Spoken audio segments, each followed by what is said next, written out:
Hello, Bigfoot enthusiasts. Scott here from Squatch America. And Hannah, domestic goddess in the paddy wagon. And boy, do we have a show for you tonight. But before we get to it, I want to congratulate Squatch and Cowboy for being the first one in. And as soon as I perfect my own jalapeno popper recipe, I will send it to you. Be prepared to make your own chicken sausage. Just saying. Okay, there you go. All righty. So you ready? Well, play it already.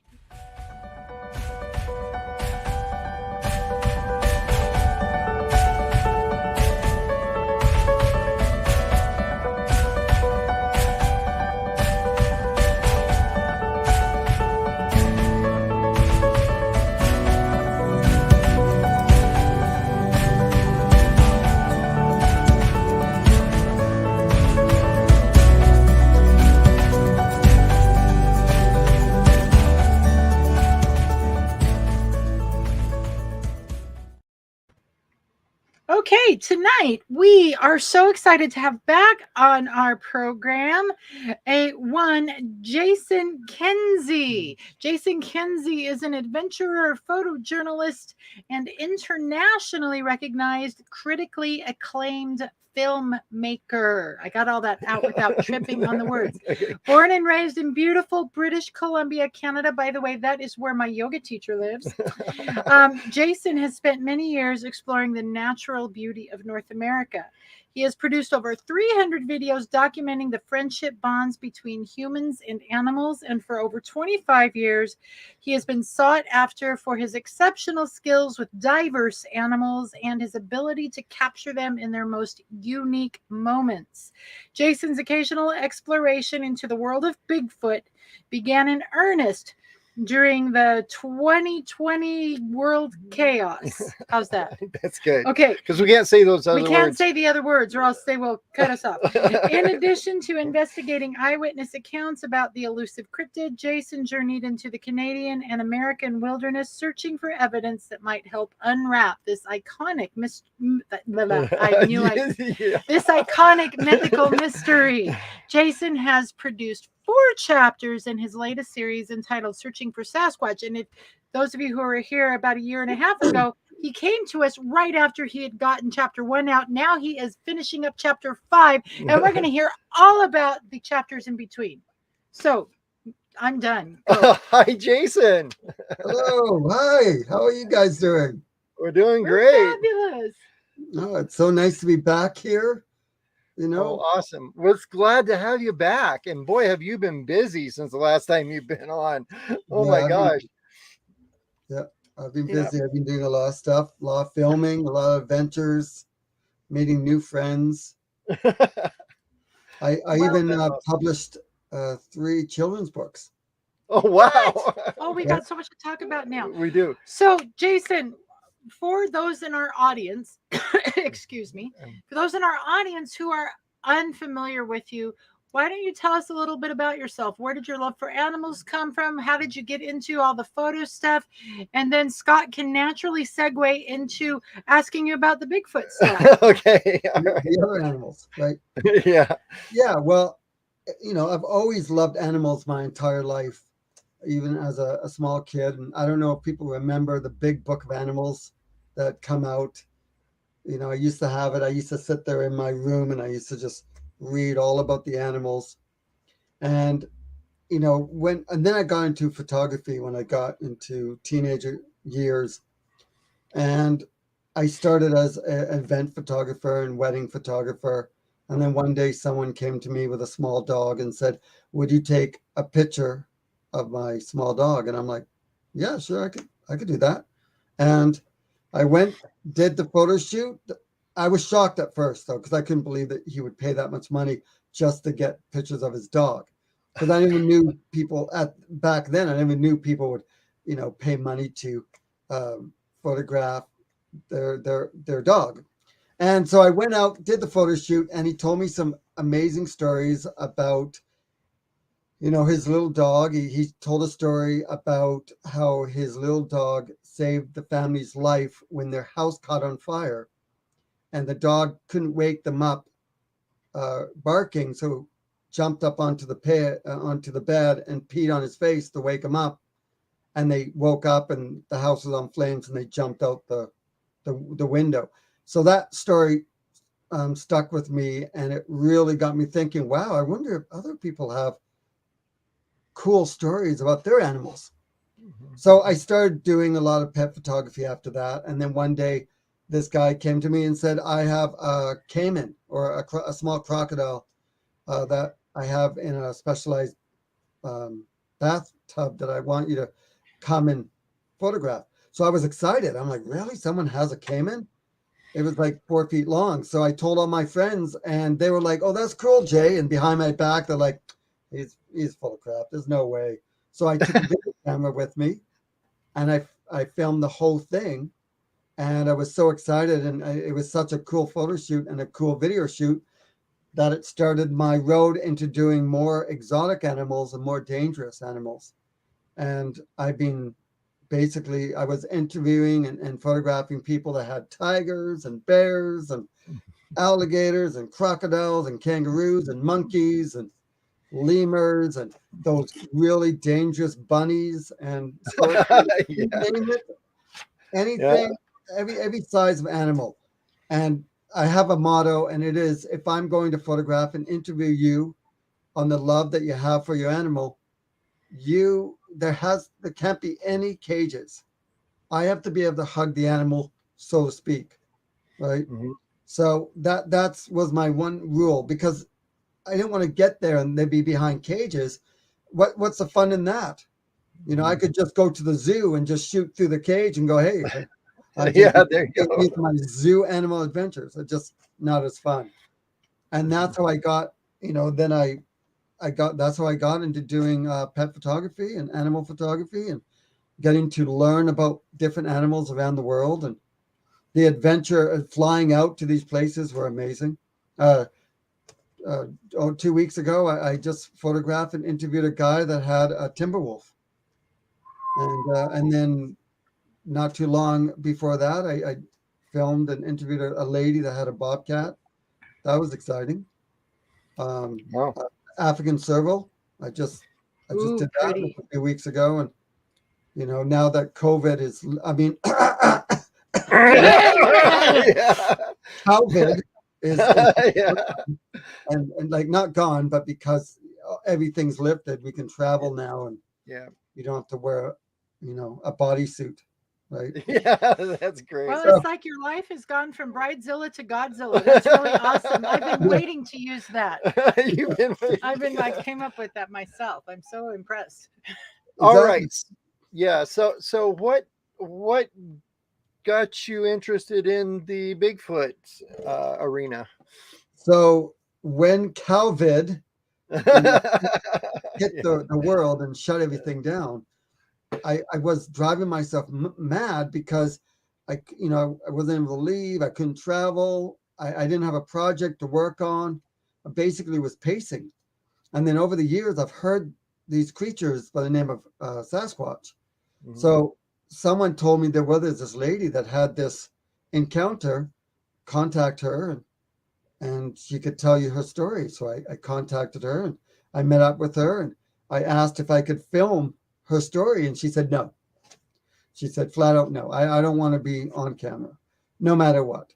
So I just heard her story, and then she led me to another person who had an encounter, and they let me interview them. And then I asked them, whereabouts did you have this encounter? Can you take me there? And so they took me. They took me way up into the mountains, and I went and interviewed other people way up by Headley, BC, which is kind of eastern British Columbia. And way up in the mountains, I hiked, and I found a lake, and I took my drone and I droned the lake, and I found hundreds of these footprints that were leading across the lake. So I documented the footprints, and they were huge. It must have been, I want to say maybe 21 inches, because they were quite large, but they're in the water. They're actually in the water still.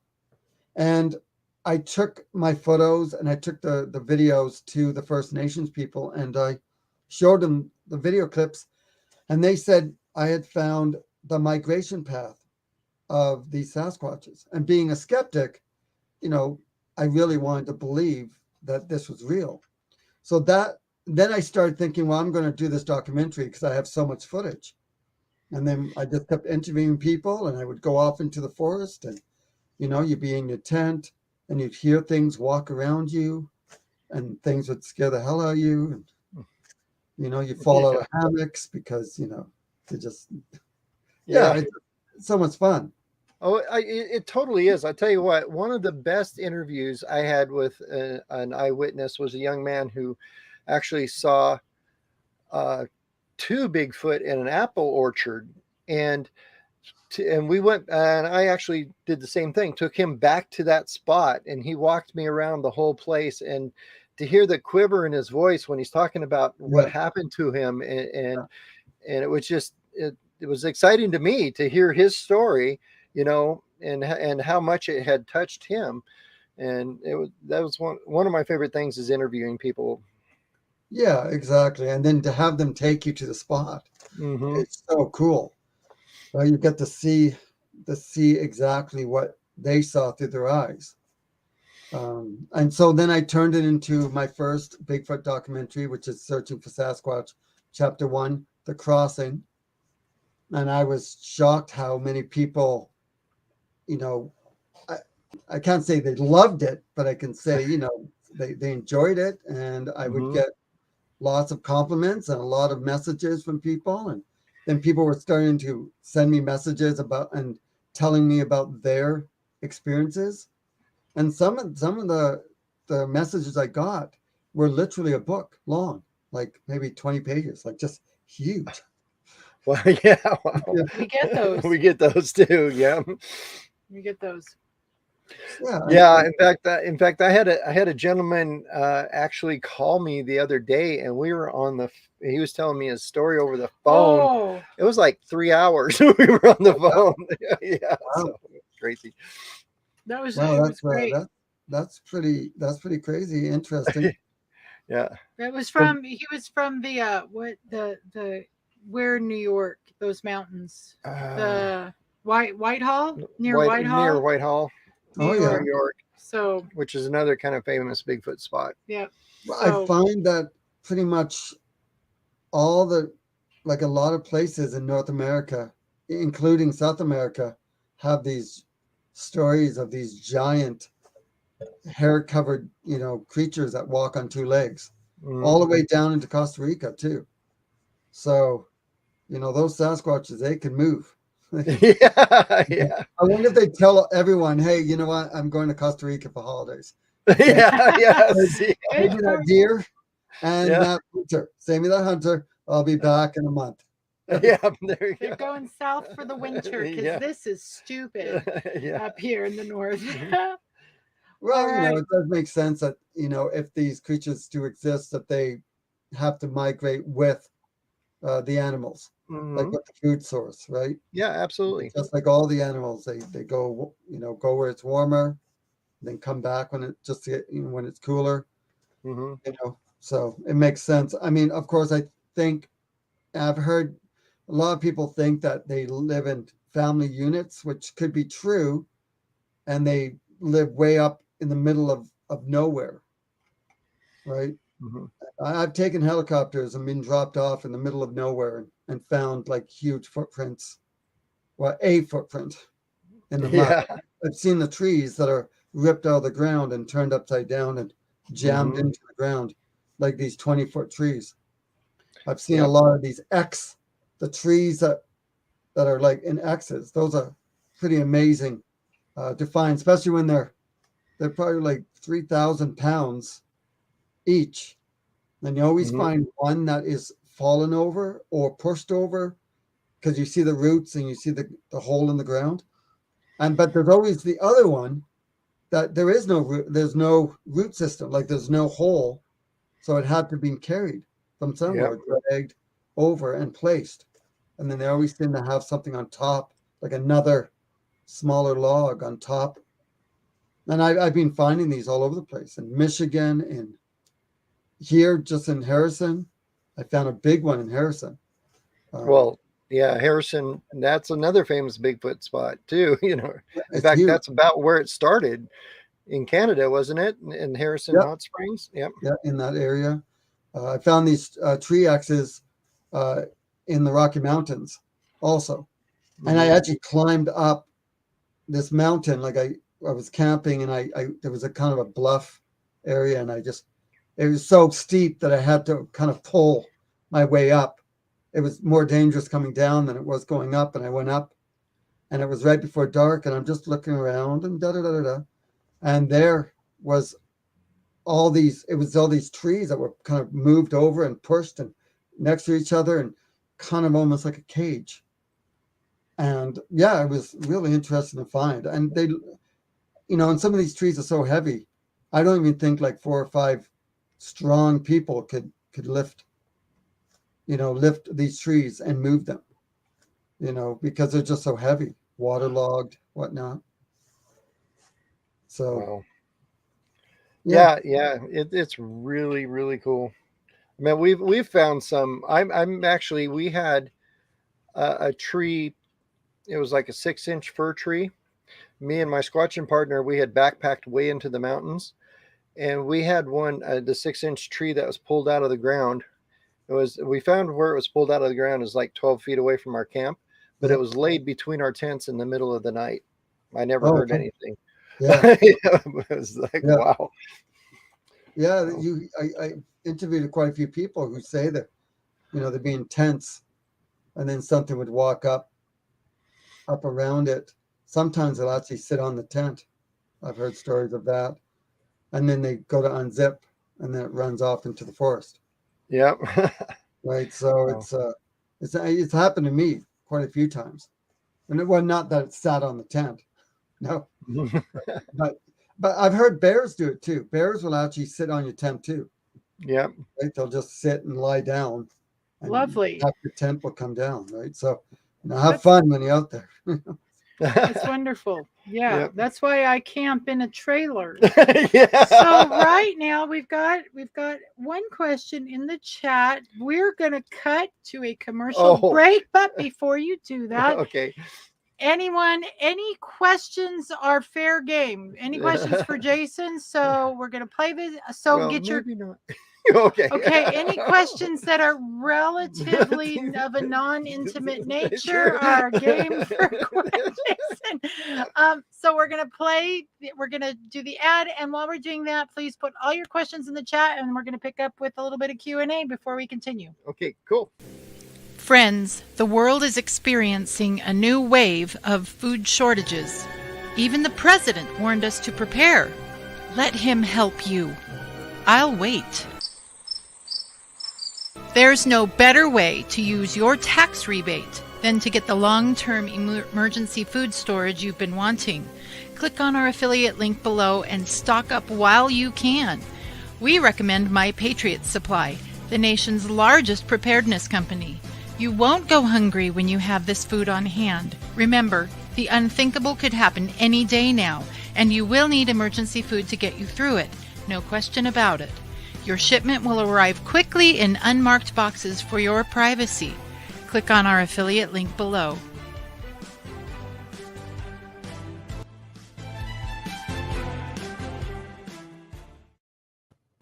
All right. So we got a question. Squatching Cowboy, who's from the part of Texas you told me about before we went on the air, actually, says that he wants to know where are you from in Canada? I know you're in BC, but I don't know. BC is a pretty big place. Yeah. I'm all of it, all through Vancouver. I'm in Vancouver. Yeah, Vancouver, just on the west coast. About I'd say 40 minutes from Harrison Hot Springs. Oh, okay. So you're right up there in the Sasquatch country. Yeah. Are there Sasquatch on Victoria Island? Or yes. Allegedly, there's Sasquatches there. I mean, there's been lots of sightings out there. Mm-hmm. Lots. If Canada will ever let me in, I would like to do yoga with Bigfoot. With my teacher. My teacher lives in Victoria, so it's kind of cool. Yeah, that's pretty cool. Yeah. I don't do yoga though. I think we have to get back up. Yeah. Yep. I just had an awesome idea for yoga misinterpreted. I could wear the costume and There do you go. yoga. As Bigfoot. There you go. Yeah. I bet you won't even last 10 minutes. Yeah. Probably not, because those are hot. But Yeah. anyway, So Jason, your first video, the crossing. the crossing, you explained that. Now the second one, if I remember right, you had the Sheath Watchers on a little bit, and then you had Actually, the Sheath Watchers was in chapter 3. oh, 3. That's the one I was thinking Chapter of. 3. Yeah, And then chapter you 3, I went to Michigan. And I hung out with Robert Kreider, Adam Davies, and the Sheath Watchers. So and tell Todd us Burke, about, let's the whole group. backtrack. Sorry, Yep. there's so much over there. So tell us about chapter 2. Because we talked with you about chapter 1, and then life just got moving. So tell us about chapter 2. So chapter 2 took me into Harrison Hot Spring area to there was a First Nations village out there, and they tell their people, do not whatsoever at nighttime go walking. If you're going to be coming home, come home before it gets dark. Don't walk in the forest, because they truly believe that these creatures will kidnap them or take them away. And so I interviewed a lady who said that she heard crying, like baby crying, like 55 years ago, when she lived there in like a little tiny house. There was no other people that lived there, and she would hear these crying babies. So she took me to this area, and at nighttime I went with a friend of mine way into this area, and yeah, we had some interesting things that happened. But that actually was in chapter 4 is when she took me out to this Harrison. In chapter 2, I interviewed a lady who was an ex-law enforcement officer, and she said she was driving home. She was fishing, and she was coming home, and she saw a UFO that was quite close to her, and it was hovering over these trees. And there was a burst of light, like a flash, and there was these 2 huge gorilla-like creatures that came walking out of the forest, and it scared her so bad that she just put her car into reverse, got out, and just took off. But she never talked about it for 20 years. And then finally I was able to convince her. And that's in chapter 2. I actually had to black her out, and I had to change her voice, because she was afraid that people in the law enforcement would make fun of her, and she didn't want to be shunned. Right. Yeah. So I begged her, and finally she let me interview her, as long as I made sure no one could ever find out who she was. And then I interviewed a lady who was a medium and a empath, and she also channels. She channels this godlike beings named Pax, and she writes books. And she's quite famous. And it was kind of neat. I interviewed her, and I asked her, "Could you ask Pax what are Sasquatches?" And she did. She asked this godlike being that she said that channels through her, and she writes all these books. And she asked, and she wrote down.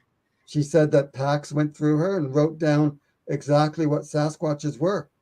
And she said that Pax told her that Sasquatches are of alien consent. Alien had come to Earth and basically mated with certain animals that formed the Sasquatch over hundreds of years, thousands of years. Huh. So it was interesting. If you go to chapter 2, you can listen to her talk about it. But I found it quite fascinating. While I was investigating in the forest, we had a tree fall right beside us while we were talking, and that scared the camera person. I had to run after him. Wow, yeah. A lot of camera people I hired, they get scared, right? Yeah. Like, something goes boo in the forest, and they want to run off. And, you know, I'm a little bit selfish, but, you know, kind of like, give me back my video camera. Okay. Yeah. Here's Yeah. my camera. Now go then. Just go. If you want to, if you Yeah. think that you can survive on your own, Yeah.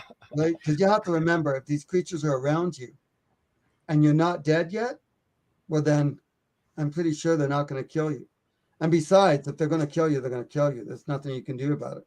So you might as well just stay there and just do what you're doing. Yep. Right? Okay. So before we move on to hearing about chapter 3, let's have some questions. Donna says, Hi, Jason. what is your most memorable story? So actually, it was in chapter 4. When I was in Michigan, I went hiking into the forest with another Bigfoot researcher, and we were going to retrieve a voice recorder that he had put in earlier that day, and it was only maybe 1.5 mile, maybe a mile in, and we're hiking. It's nighttime. It's probably midnight, and we had gone all the way. And I was videotaping all the broken branches that this researcher kept saying that this is the Sasquatches do this for whatever reason to I don't know, so they don't get lost. I have no idea why they break the trees, but they're twisted. They're twisted. Like there was some the size of my hand, my arm, twisted and broken. And I was fascinated, and I was filming them all on the way. And then we found this area that had all these giant trees that were, I want to say, pushed over, but the roots were not out of the ground. They were basically bent over. It's almost like if you have wind that blows like a hurricane that just kind of molds all the trees over. But it was about 20 trees that were all right over the trail. We literally had to go through the trees, under, over, to try, and we got all the way to the end. We got the voice recorder, and we're walking back. And as we're walking back, there was this tree break that was right over the trail that wasn't there before. Because as we're walking, it was so into the middle of the trail, the trail, that I had to like go around it. And I'm looking at it going, there's 3 of them. There was actually 3. There was one here, and one here, and they were all broken. And the researcher I was with touched it, and it was still wet. You could see that it had just been broken. And we're looking at it, and suddenly there was a big crack in the forest behind us, and we jumped and we turned around, and we're looking at the end of the trail, and suddenly my light hits eye shine, and it blinked. It closed its eyes, and I start kind of freaking out. Actually, let me take it back. I was suave, wasn't scared at all. Nope. Yeah. No, just kidding. I was freaking scared. I'm watching this, and it blinked. And it closed its eyes, and I'm looking at it going, oh my gosh. And then suddenly the eyes came back. It came and it went open really slowly, and I could see it. And as we're looking at it, because another pair of eyes come out, and my light hits it, and it darts behind a branch like a bunch of trees, and then it came back out, and it's just standing there. We're probably about 60, 70 feet maybe from these 2 things that were standing, and we couldn't see anything but the eyes.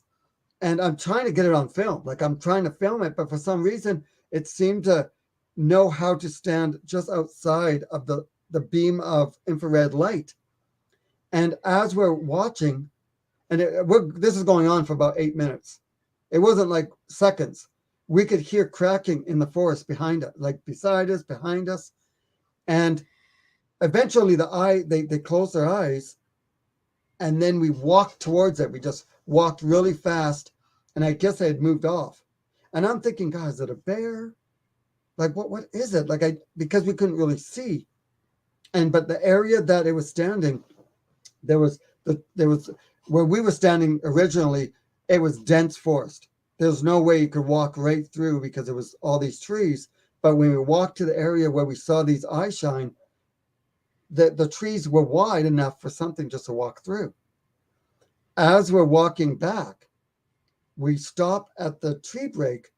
And so just to let you know, 3 months later, while I'm editing all the footage, I see eye shine all around us. There's eye shine. And when we stopped at the tree break, the original tree break that stopped us before, there was eye shine directly in front of us that we did not see at the time. We only saw it because I had my camera and I turned around and we're looking at it. And the researcher I was with said, you know what? I think they broke this to stop us. And then we turned around and we were looking that direction to see if we could see those two that was there originally. And I pretended to take a step forward and I turned around really fast. And there was this black shadow that was 20 feet from me, and it dropped to the ground and just ran across the trail, just like a giant spider. Like it looked like a giant, like a crab or a spider, as it went right across up into the forest.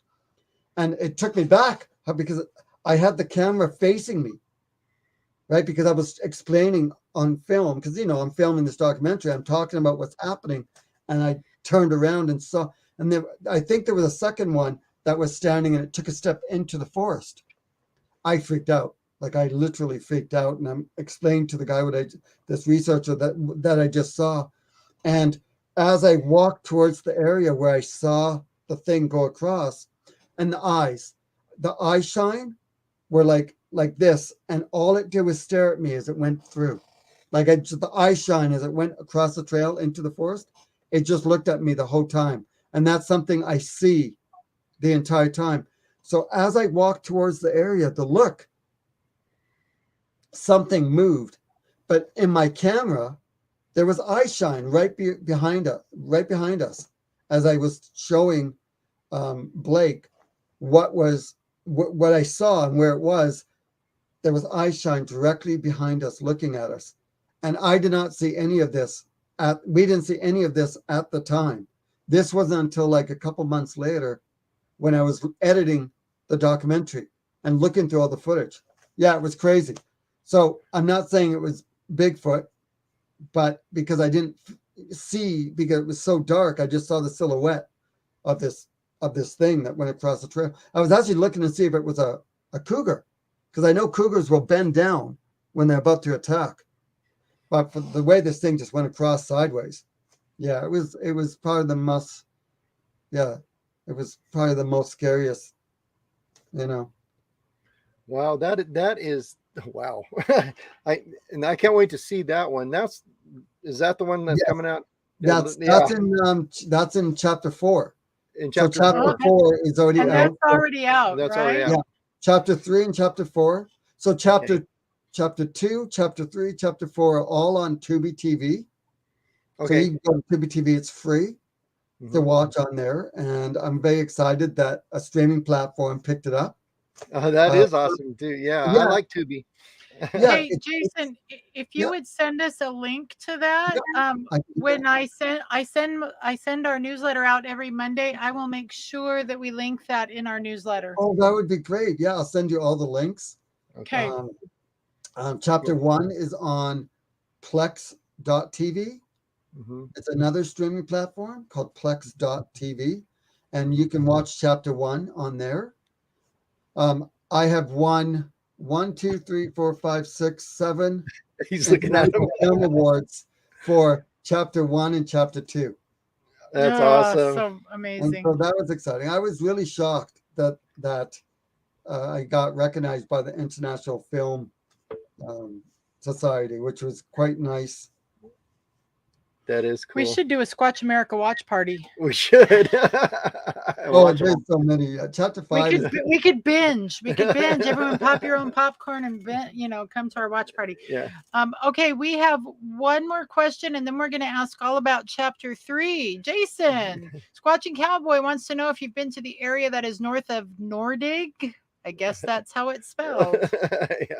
No, I haven't. but one day One day. I'll take a trip up there. Mhm. Where is Nordic? Where is Nordic? I'm clueless. Is Did is you he lose us? Uh-oh. who? Are we overheating again? Nope. I No, think we're okay. Oh, okay. Yeah. So where is Nordig? I know where the Empress Hotel is and where that famous huge park in Vancouver is, and that's like that is the yeah, some knowledge it's I have of Canada. it's Mhm. it's northern Canada. Okay. It's very, very, there's lots of forest. It is very thick. The trees can be 10 feet in diameter around, Mhm. and they can be 40 feet to 100 feet. You know, Okay. that area is, if Sasquatches, if they migrate, they would come right down that way.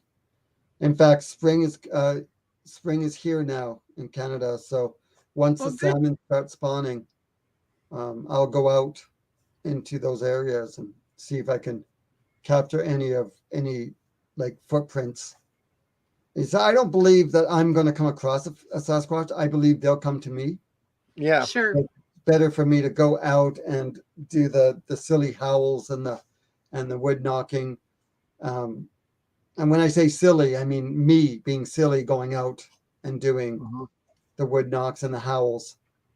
Some people don't like that, but what I find is you get a lot of reaction from that. Yeah. Well, I've got a weird thing that I do. I play human babies crying on a loudspeaker. Yeah, yeah, that's interesting, eh? Yeah.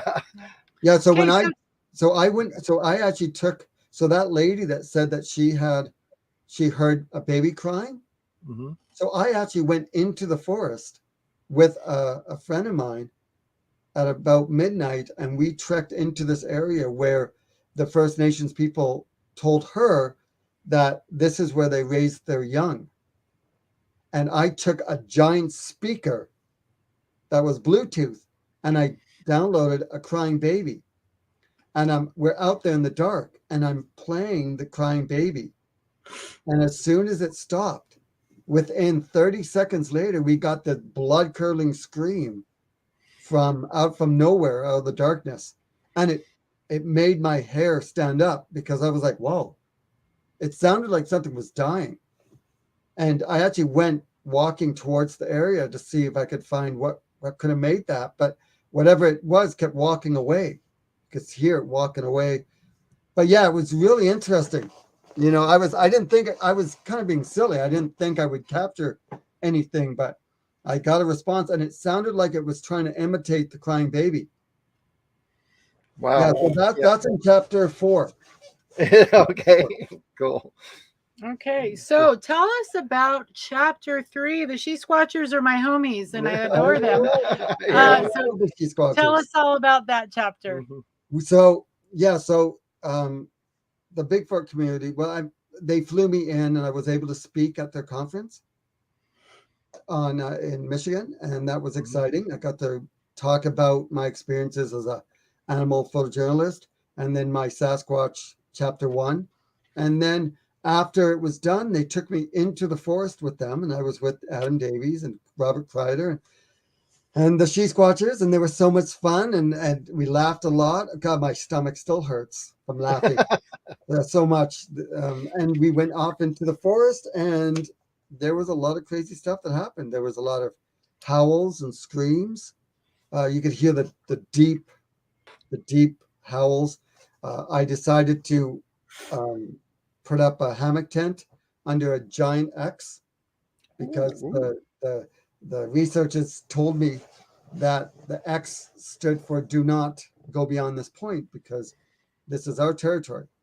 Either they tell us or they tell other Sasquatches. So me, Mhm. I'm thinking, okay, well, I'm just gonna sleep under this giant X, this huge tree structure. And in the middle of the night, I'm lying there and I'm listening. And when it's quiet, I could hear howls and they were pretty far off. They were like maybe 5 miles away, but you could hear them going, like really quiet, like, and I'm lying there and suddenly I hear crunch, like a big crack, and I'm like, oh, what the? And I'm like listening, and I could hear crunch, crunch, crunch in the forest, and I'm thinking in my head, oh crap, is it a bear? Or I hope what? it's a bear. My mind is like going nuts, and I'm trying to, I want to look up, but I start shaking, and I could hear the vibration off the tree that I'm tied to. I could, as it's walking, I could hear it like just subtly just kind of move as it's walking. And then it grunted in my ear. Like it just went woof, like it was mad. And I started shaking uncontrollably. Like I couldn't believe it. I'm thinking, oh my God, if this is a bear, or even if it is a Sasquatch, it could just hit me. Yeah. And I'm already done up, wrapped up, so I could just take me and I'm a burrito already. Yeah. The bear burrito. That's what our son calls him because he does that. I hammock camp. My son calls that the bear burrito. Yeah. Yeah, and you can't see anything out of it, right? Because I had my video and I had the light, but I was shaking, and then suddenly it walked off. And as it walked off, I kind of yelled to Dave, and Dave was another Sasquatch researcher, and I just said, Dave, is that you? And he answered me. He's like, Jason, yes, I'm over here. I was like, okay, well, it must have been Dave. So I unzipped and I jumped out, and there he was 20 feet away, lying next to a tree. He was supposed to be in another hammock, but he actually broke the hammock, and he was lying there sleeping, and he's all done up. And I'm like, Dave, was that you walking around? And he's like, no, Jay, I've been sleeping. I'm like, are you fucking kidding me? So, and there's no way he could have got up and ran back to tuck himself in, because the ground was all crunchy. I would hear the crunch, crunch, crunch, crunch, crunch as it's going. So that was really freaky. And so I went and told everyone what happened. And everyone was like, oh, that's cool. That's cool. And I thought maybe they were thinking, well, it's a new guy's just making this up because he's new and he just wants to fit in. Until one of the Sasquatch researchers the next night, or probably early in the morning, had gone to retrieve a recorder or something, and something grunted at him in the forest, and it scared him. So he ran back to the guys and was like, hey, he's right. There's something out there. It grunted at me too. So I was like, okay, well, that's good that someone else had an experience. And then we had a bionic ear that was designed by Robert Kreider, and you could pick up everything from miles away, and we could hear little grunts. We could hear grunts off in the distance, and we could hear the screams and the howls. And yeah, it was a pretty active area. And that was the same time that I had that experience with the thing that crawled across. But yeah, if you go and watch chapter 3 and chapter 4, you'll see all the excitement that happens in there. Now I want to have a daytime sighting. Like I want the damn thing to walk up and slap me in the face. I want it to be so close.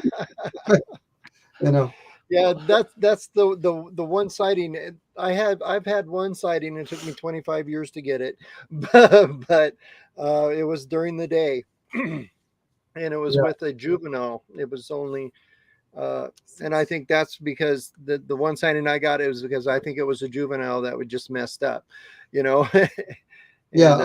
I believe that if these creatures do exist, I think the ones that we are either seeing or the ones that come close to camp that like to toy with us, I think they are teenagers.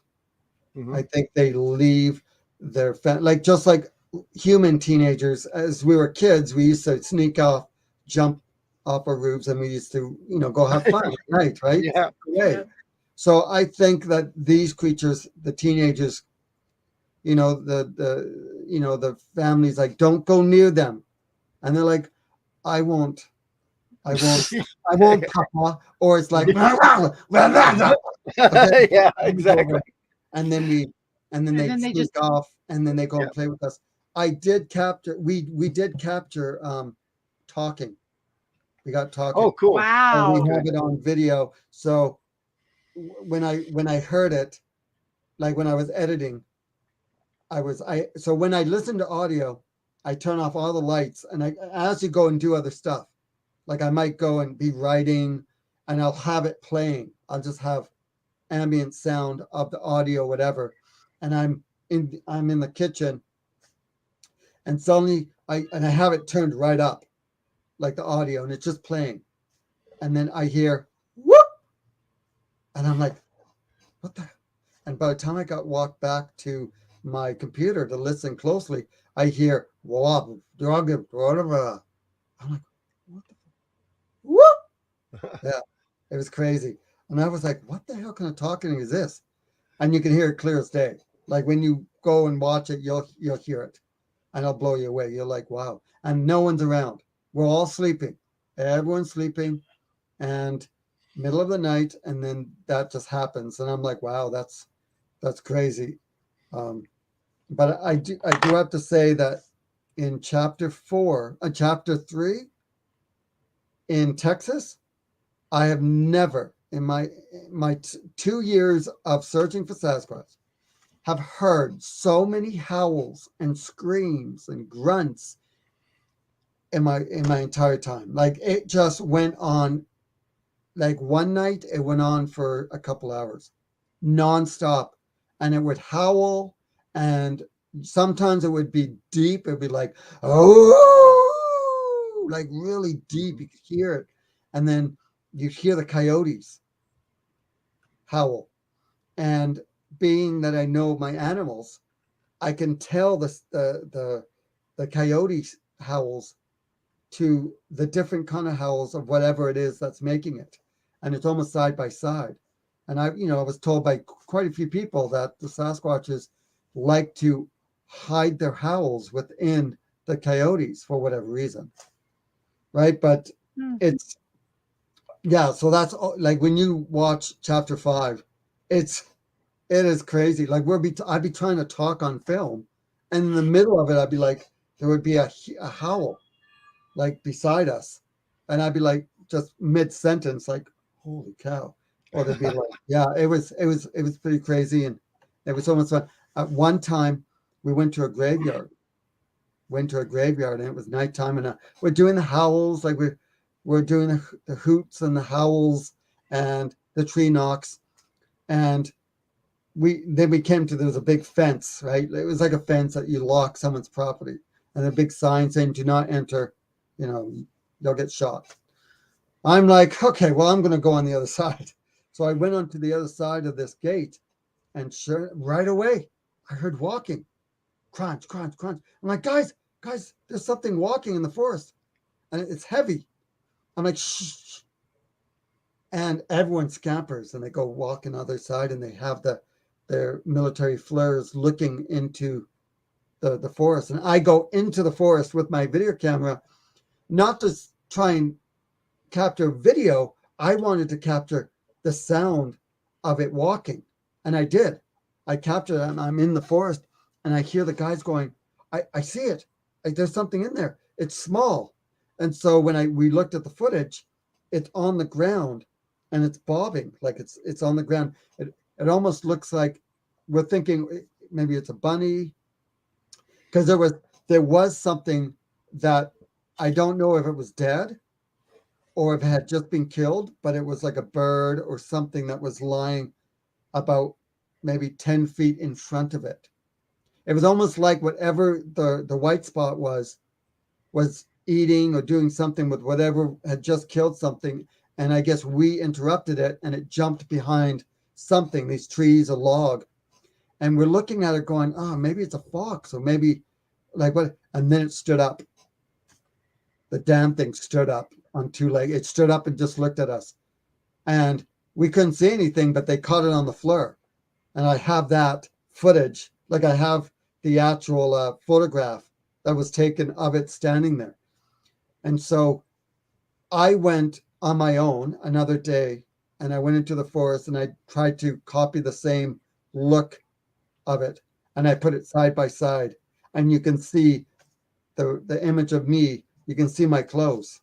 You can actually see I'm white hot, but you can see where the other footage, whatever that thing was, or whatever was in the forest, was naked. It didn't have any clothes on. It was all white. It was just pure white. You couldn't see any clothes. Wow. I wish that I could have walked to the same area where it was standing once it walked off, because it walked off, and tried to find that area where I could have stood there and get the same kind of footage to see the size difference. But I mean, it's nighttime. Our adrenaline is hypersensitive, and we're just, wow, this is crazy. Yeah, and so that, and we may have found 2 small child footprints, maybe. I mean, they think that there were footprints from a very young. And I took photos of that, and that's all in chapter 3 and 4. You know, I almost can't breathe. Okay. I feel like a kindergartner on the story circle. That's in chapter 5. What I just told you was all in chapter 5. Chapter 3 and 4 is with the Sheath Watchers and all that fun stuff. Right. So this was in Texas. In Texas, yeah, right along the Sabine River. Oh. And we were 2 hours away from that big famous sighting that happened many years ago. I can't remember. They made a movie of it. It's the Falk Monster? Yeah, I think. Yeah. I think we're like 2 hours away from there. Yep. Yeah. Yep. From Falk, Arkansas. Yeah. Yeah. The Legend of Boggy Creek. Yeah. That area, That's all in that same area. They actually have a creature in Texas they call the Sabine thing. Oh, which is along the Sabine River. Yeah. I even interviewed a guy who says he shot a Bigfoot and hit it right on the chest, and it dropped. It dropped it, but he was so scared he walked away. So I have that interviewed, and in chapter 5. And chapter 5 was pretty crazy. Like, it was fun. Definitely a lot of fun. I was with Todd Parsons. When is the estimated time of release for chapter 5? Well, I'm trying to aim for June, but the thing is, I'm giving it to my distributor, and then they're going to put it on Tubi TV, and that could take up a month. So I'm going to give it to him in June, and it should be on Tubi TV by July. So summer 2022. Summer 2022, yes. Yes. Cool. So we got to do one more quick commercial break, and then we got one more question for you from the audience. Okay. So have you checked out our website? If you haven't, you are missing so much. There are so many things that you can be part of on our website. And Scott's going to tell you about the first one. What's the first thing they can do on our website? Well, you can support us by just buying our merch. Yes, see? This is some awesome merch. Yeah. Okay. You can buy our merch, but if you aren't planning on spending any money today, we know you are tomorrow, but you can also subscribe to our email newsletter. We send out a newsletter once a week to alert you of the upcoming show and to give you a link to shows you may have missed. And every now and again, we'll throw in some interesting and beneficial information that you can take advantage of, whether that's a product or an event coming up. And speaking of events, we have a brand new thing on our website. What is it? We have a calendar. We have a calendar. Oh my gosh. Now it is still in development, so you might not see everything on there, or you might see more things on there in a few days than you saw today, but we do have a calendar. You can click on our calendar and get real-time information about where we're going to be in any given month. Yeah, so keep an eye on the calendar so you can see where we're going to be at Bigfoot festivals, other festivals. Links to our live shows. And we're also going to be doing, our normal town hall meetings when we go places. So if you want to be a part of that, just watch for us coming to a neighborhood near you. And that is all on squatchamerica.com. All right. Really quickly, I just want to warn everyone that SquatchAmerica.com is going to be undergoing a huge overhaul in the next few months. So just keep your eyes open. Cool. So now, actually, Joe, the Squatching Cowboy, again, ask, what does Jason think Bigfoot is?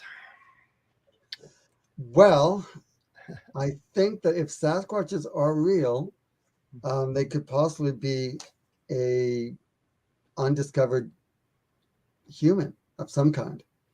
Some kind of a new species of human that just have adapted thousands of years and live in the forest. I mean, who knows until I can physically see one in the daytime. I mean, that would be great. But who knows? It's a good question. I like your name, by the way. That's a Squatch boy.